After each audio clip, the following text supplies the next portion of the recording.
बंधुओं प्रणाम। बंधुओं, आप लोगों के चरणों में यह वीडियो फिर समर्पित है। आप लोगों से इस वीडियो में कहना यह है कि हम लोग सनातन धर्मी हैं। सनातन धर्म में मूर्ति पूजा का विशेष महत्व पहले से बताया गया है, लेकिन आज के युग में कुछ लोग ऐसे हैं कि जो मूर्ति पूजा का खंडन करते हैं। यानी ये कह करके खंडन करते हैं कि अगर जो मूर्ति अपनी सुरक्षा नहीं कर सकती तो क्या दूसरे को सुरक्षा क्या प्रदान करेगी। लेकिन बंधुओं, कहना यह है कि हमारे सनातन धर्म में मूर्ति पूजा का विशेष महत्व बताया गया है। जैसे देखिए, इस दुनिया में अगर सबसे गतिमान तेज़ गति से अगर चलने वाला यंत्र कोई है तो वह है हवाई जहाज़। हवाई जहाज़ से ज़्यादा तेज़ गति से चलने वाला कोई यंत्र इस दुनिया में नहीं बना है।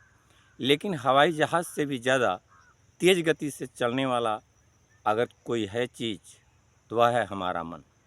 मन एक ऐसा चीज़ है बंधुओं कि जिस तरह से घोड़े को अगर लगाम न लगाया जाए तो पता नहीं घोड़ा किस दिशा में चला जाए। उसी तरह से यह हमारा मन है कि यह तत्क्षण में, क्षण भर में बहुत दूरी गति कर लेता है। तो मूर्ति पूजा का कुछ विद्वानों ने यह बताया कि मूर्ति में भगवान मिलते भी हैं और नहीं भी मिलते हैं, वह आस्था का विषय है। लेकिन मूर्ति क्या है कि अगर हम किसी देवालय या मंदिर में जाते हैं और जा कर के भगवान के चरणों में प्रार्थना करते हैं तो मन हमारा वहाँ से भी भगने का बहुत कोशिश करता है। लेकिन बंधुओं, सामने प्रतिबिंब होने के नाते, मूर्ति होने के नाते, ये जो हमारा मन है एक डर बन जाता है कि हमारे समक्ष भगवान हैं, भगवान के चरणों में हम सादर समर्पित हैं। इस डर के नाते हमारा मन, अगर मानकर चलिए कि एक क्षण में से आधे क्षण भी अगर भगवान के चरणों में समर्पित हो जाए तो शायद हमारा पूजा संपन्न हो जाए। इसी तरह से कुछ विद्वानों से हमने फिर सलाह लिया कि आखिर में यह मूर्ति पूजा का जो लोग खंडन करते हैं, आखिर में क्यों? अगर मूर्ति पूजा करना ही है तो मूर्ति पूजा में विशेषता है क्या? उन विद्वानों का जो सुझाव रहा वह बहुत सराहनीय रहा। उन लोगों ने भी यह सुझाव दिया कि बंधुओं देखिए कि हमारे शिक्षा जगत में जैसे रसायन शास्त्र हैं, भौतिकी शास्त्र हैं, भूगोल शास्त्र हैं, कृषि शास्त्र हैं, जिससे हम लोग विद्या का अध्ययन करके इस समाज को उन्नति और प्रगति के मार्ग पर आगे ले जाते हैं। उसी तरह से इस शिक्षा जगत में एक विषय है जिसका नाम है आर्ट। आर्ट यानी कला।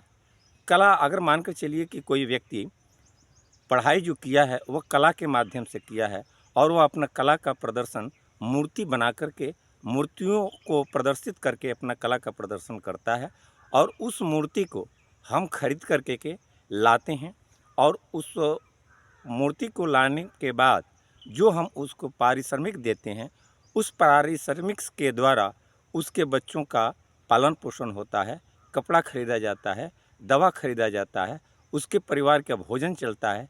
तो बताइए कि यह भी तो एक धर्म का ही काम है कि जो हम मूर्ति खरीदे और वह जो अपना पारिश्रमिक लिया, उस पारिश्रमिक से उसके जीवनचर्या का सारा सामग्री उत्पन्न हुआ।